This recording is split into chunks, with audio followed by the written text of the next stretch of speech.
नमस्ते स्टूडेंट्स। तो कैसे हैं आप सब लोग। उम्मीद करता हूं आप सब लोग अच्छे होंगे, स्वस्थ होंगे, खुशहाल होंगे।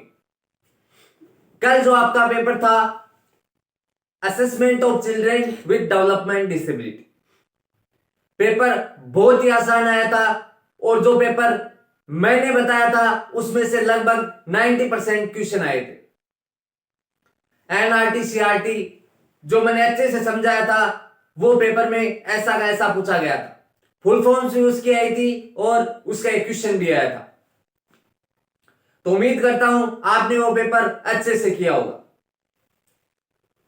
अब जो आपका अगला कॉमन पेपर है जो एचआई और आईडी दोनों के लिए सेम है, जो है आपका चाइल्ड डेवलपमेंट एंड लर्निंग। तो इस पेपर के अंतर्गत जो मुख्य मुख्य टॉपिक होते हैं वही हम क्लास में पढ़ते हैं। जो टॉपिक एग्जाम की दृष्टि से महत्वपूर्ण नहीं है वो मैं आपको ऐसे ही नहीं पढ़ाता। तो आप बोलते हैं कि सर मुख्य मुख्य टॉपिक बताइए। मुख्य मुख्य टॉपिक ही क्लास में पढ़ाए जाते हैं। जो टॉपिक एग्जाम की दृष्टि से महत्वपूर्ण नहीं होते वो क्लास में नहीं पढ़ाए जाते। तो अब हम अगला जो अपना पेपर है common paper child development and learning वो शुरुआत करते। तो इसके अंतर्गत जो फर्स्ट यूनिट है वो है वृद्धि और विकास के बारे में। वृद्धि और विकास।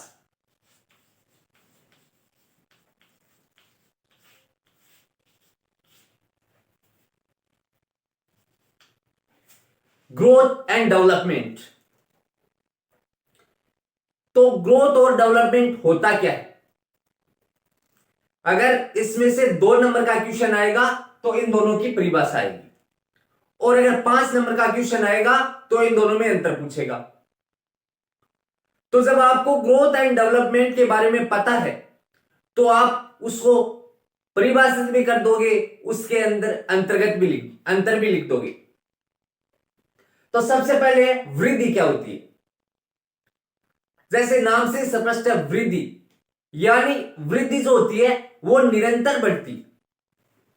मतलब किसी भी इंसान की शारीरिक रूप में या शारीरिक अंगों में जो परिवर्तन होता है वो वृद्धि होती है। जैसे मान लो पहले एक छोटा बच्चा है, उसकी लंबाई में जैसे जैसे वो बड़ा होगा धीरे धीरे धीरे उसकी लंबाई बढ़ती जाएगी। तो उसके शरीर में वो वृद्धि तो हो रही है। किसी बच्चा है, उसकी अंगुली जन्म के समय छोटी रहती है, जैसे जैसे वो बड़ा होता है उसकी अंगुली बड़ी होती जाती है। तो उसके अंगों में वो वृद्धि तो है। फिर विकास। विकास क्या होता है। विकास जो होता है वो शारीरिक होने के साथ साथ मानसिक भी होता है। यानी व्यक्ति या किसी भी बच्चे के शरीर में शारीरिक अंगों में वृद्धि के साथ साथ जो उसकी सोचने समझने की क्षमता है उनमें भी वृद्धि होती है। अर्थात जैसे कहीं तो जब बच्चा छोटा होता है तो उसको जोड़ बाकी गुणा भाग या किसी चीज को देखना उसे वापस रिपीट करना यह सब उसे नहीं आती। जैसे जैसे वो बड़ा होगा, जैसे जैसे उसका मानसिक विकास होगा, जब हम उसको सिखाएंगे तो वो उन सब चीजों को सीखेगा, फिर अपने आप करेगा। ये उसका विकास हो गया। अब आगे हम पढ़ेंगे वृद्धि और विकास में अंतर। तो वृद्धि और विकास में अंतर, इसमें आपकी परिभाषा भी हो जाएगी। तो सबसे पहले जो वृद्धि है वो क्या होती है। तो वृद्धि जो है उससे शरीर के अंगों में परिवर्तन होता है।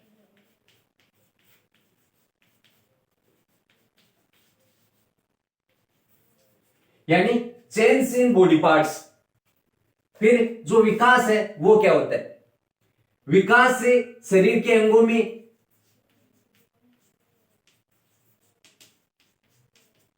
परिवर्तन के साथ साथ उसका मानसिक विकास भी होता है। उसका मानसिक विकास भी होता है। फिर आपका है वृद्धि जो है वो मात्रात्मक होती है। मात्रात्मक का मतलब वृद्धि को हम नाप सकते हैं, जैसे मीटर, सेंटीमीटर ऐसे नाप सकते हैं, जबकि जो विकास होता है वो गुणात्मक होता है। यानी वृद्धि मात्रात्मक होती है और विकास गुणात्मक होता है। वृद्धि जो होती है वो निरंतर नहीं चलती, मतलब समय के साथ साथ एक, मतलब जैसे बच्चा शुरू मतलब शिशु अवस्था में जब बच्चा होता है तब उसकी वृद्धि जो होती है वो तेजी से होती है, जैसे जैसे उम्र बढ़ती जाती है वृद्धि कम होती जाती है। और जो विकास है ये निरंतर चलने वाली प्रक्रिया है, यानी ये निरंतर चलती, यानी व्यक्ति का विकास है वो जन्म से लेके जब तक वो उसका मतलब कार्यकाल पूरा नहीं हो जाता तब तक चलने वाली प्रक्रिया। फिर वृद्धि, वृद्धि जो है ये विकास के साथ नहीं हो सकती, जबकि विकास है इसमें वृद्धि और विकास दोनों साथ साथ हो सकते हैं, इसमें दोनों साथ साथ हो सकते हैं। ये कुछ मुख्य मुख्य अंतर थे वृद्धि और विकास में जो मैंने आपको बता दिए। अब जो है वो विकास को प्रभावित करने वाले कारक कौन कौन से हैं, तो इसमें मुख्य मुख्य दिशा का सिद्धांत, निरंतर विकास का सिद्धांत, विकास क्रम का सिद्धांत, परस्पर सिद्धांत, वंशानुक्रम सिद्धांत, पर्यावरणीय सिद्धांत। तो ये मुख्य मुख्य होते क्या है, थोड़ा थोड़ा मैं इनके बारे में बता देता हूं। तो दिशा का सिद्धांत क्या होता है, जैसे जो व्यक्ति का विकास है वो एक निश्चित दिशा में होता है, यानी व्यक्ति का जो विकास है वो शर से लेके पैर तक चलता है, यह विकास की दिशा का सिद्धांत। फिर निरंतर विकास, यानी विकास जो है वो निरंतर होता है, यानी विकास की प्रक्रिया वो रुकती नहीं, मतलब उम्र के अनुसार जैसे जैसे उम्र बढ़ेगी उस अनुसार विकास बढ़ता जाएगा। फिर है विकास क्रम का सिद्धांत, यानी विकास का एक निश्चित क्रम होता है। फिर है परस्पर संबंध का सिद्धांत, तो विकास और वृद्धि है उनमें परस्पर संबंध होता है, जैसे व्यक्ति के क्षमता और योग्यता, जैसे व्यक्ति क्या सोचता है क्या करता है वो परस्पर सिद्धांत। फिर है वंशानुक्रम सिद्धांत, यानी व्यक्ति के जो वंश से या आनुवांशिकता से जो सिद्धांत है वो वंशानुक्रम है, यानी पहले जो व्यक्ति के दादा फिर उसके पापा फिर खुद में जो विकास होता है, मतलब ये वंशानुक्रम यानी आनुवांशिक चलता है विकास। फिर पर्यावरणीय सिद्धांत, यानी अपने आसपास का जो वातावरण है समुदाय है उसके अनुसार जो विकास होता है वो पर्यावरणीय सिद्धांत। फिर अगला आपका टॉपिक है वो है शिक्षण अधिगम का सिद्धांत या विकास अधिगम का सिद्धांत। उसमें एक आपके जो है वो आता है बंडूरा प्रयोग। विकास अधिगम सिद्धांत में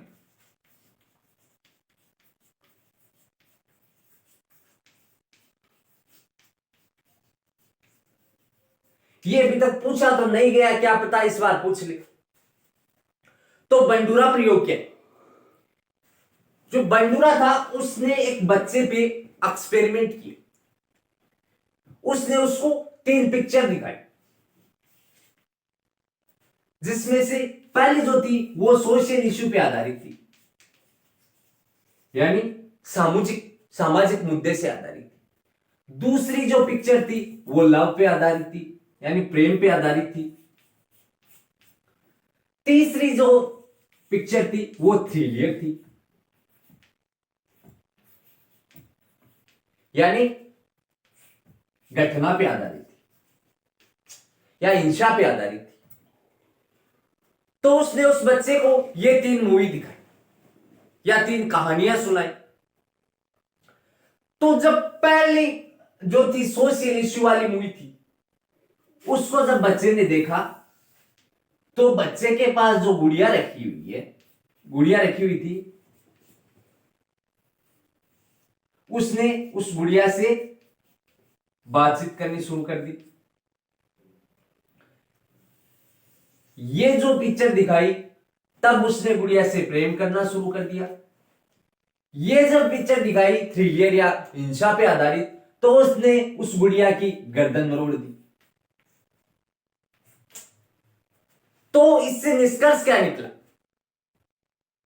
कि सबसे पहले बच्चे ने रिडक्शन किया, यानी सबसे पहले उस बच्चे ने देखा, फिर उस बच्चे ने उसका स्मरण किया, यानी उसको याद किया या उसको सोचा, उसका चिंतन विचार किया, फिर उसने अपनी प्रतिक्रिया दी। यानी सबसे पहले उस बच्चे ने उसको देखा, उस मूवी को देखा, उस कहानी को सुना, फिर उसका चिंतन किया, स्मरण किया, उसके बाद उस पर अपनी प्रतिक्रिया दी। ये तीन जो थे ये आपके विकास अधिगम सिद्धांत में आएंगे। यही बंडूरा का प्रयोग है और कुछ नहीं। फिर अगला जो टॉपिक अपना है वो है विकास के क्षेत्र। तो विकास के जो क्षेत्र हैं वो हम यानी 1.4 आपकी जो यूनिट है उसमें विकास के क्षेत्र है। तो 1.4 और 1.5 हम दोनों साथ ही करेंगे, उससे इजीली समझ में आएगी। अब जो विकास के क्षेत्र है वो कौन कौन से? तो विकास के 5 क्षेत्र होते हैं, यानी शारीरिक विकास का क्षेत्र, संज्ञानात्मक विकास का क्षेत्र, सामाजिक भावात्मक विकास का क्षेत्र, नैतिक विकास का क्षेत्र और भाषा विकास का क्षेत्र। ये आपके 5 विकास के क्षेत्र होते हैं। तो ये जो व्यक्ति का जो विकास है वो उम्र के अनुसार होता है, यानी जब बच्चा छोटा होता है तब बच्चा, फिर थोड़ा बड़ा हो जाता है, फिर बच्चा किशोरावस्था में आ जाता है, फिर बच्चे से व्यक्ति हो जाता है, युवा हो जाता है। मतलब ऐसे उम्र के अनुसार जो विकास होता है वो विकास के क्षेत्र होते हैं। तो सबसे पहले आएगा आपका शारीरिक विकास। ये क्वेश्चन इंपॉर्टेंट है, 5 नंबर में पूछा जा सकता है। विकास के कौन कौन से क्षेत्र हैं समझाइए।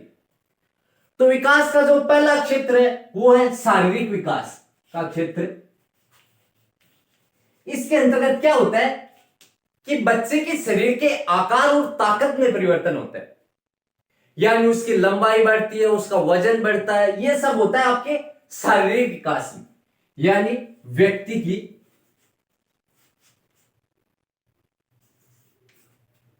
लंबाई या ताकत में जो वृद्धि होती है या व्यक्ति के आकार या ताकत में जो वृद्धि होती है वो शारीरिक विकास के अंतर्गत होती है। फिर आपका संज्ञानात्मक विकास। संज्ञानात्मक विकास क्या होता है? जब कोई बच्चा छोटा होता है तब हम उसको बोल देते हैं कि बच्चे को ऐसे बोल देंगे जाओ वहां जाओ, तो बच्चा समझता ही नहीं है वो वहां जाएगा कैसे। या बच्चे को बोलते हैं अपने चाचा के पास ले जाओ, तो बच्चे को जब समझ नहीं आएगा कि उसका चाचा है कौन तो वो चला कहां से जाएगा। जैसे ही वो थोड़ा बड़ा होगा उम्र के अनुसार, उसके जो बौद्धिक या मानसिक जो विकास उसमें होगा, फिर हम उसको जब कुछ भी बोलेंगे तो बच्चा वो क्रिया अपने आप करने लग जाएगा, क्योंकि वो उसका उम्र के अनुसार विकास हो जाएगा। इसलिए वो चाचा मामा ताऊ सबको समझने लग जाएगा। तो ये आएगा आपके संज्ञानात्मक, यानी उसके बौद्धिक तथा मानसिक विकास में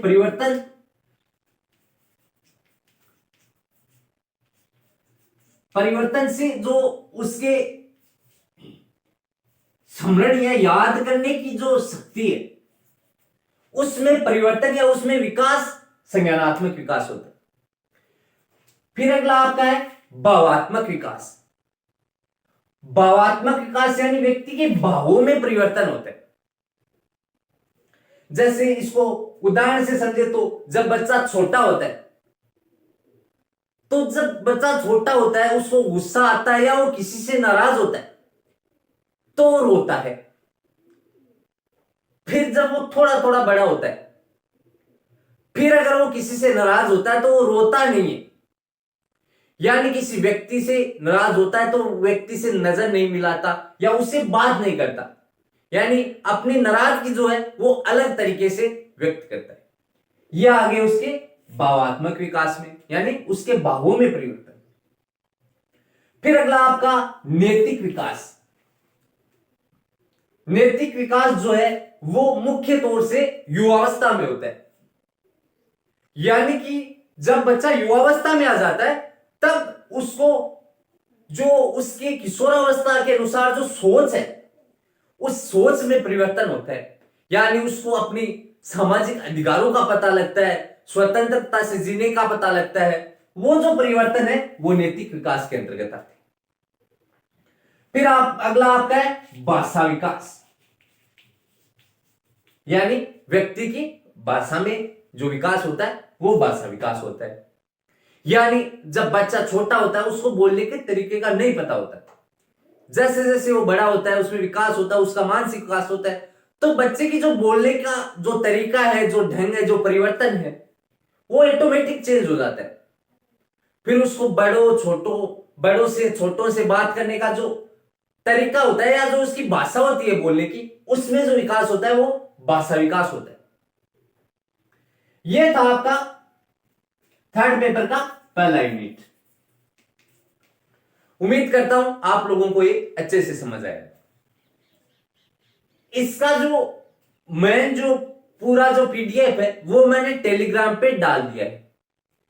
बहुत से बच्चों को मिल नहीं रहा, अगर वो नहीं मिल रहा आपको तो उसका मैंने एक वीडियो डाला हुआ है, फिर भी मैं बता देता हूं। आप ग्रुप में जाओगे, मेन होम पेज खोलोगे, उसके अंतर्गत फाइल्स नाम से आपको ऑप्शन दिखेगा, उसमें आप जाके ढूंढो, आपको मिल जाएगा, या उसमें सर्च का ऑप्शन है वहां पे जाके सर्च कर लो। और जिन्होंने अभी अपने चैनल को सब्सक्राइब नहीं किया वो सब्सक्राइब कर ले और बेल आइकन को प्रेस कर ले, ताकि नई जो वीडियो आएगी उसका नोटिफिकेशन आपको मिल जाए। उम्मीद करता हूं आप लोगों को अच्छे से समझ आया होगा, आप लोग अच्छे से तैयारी कर रहे होंगे। धन्यवाद। Have a good day.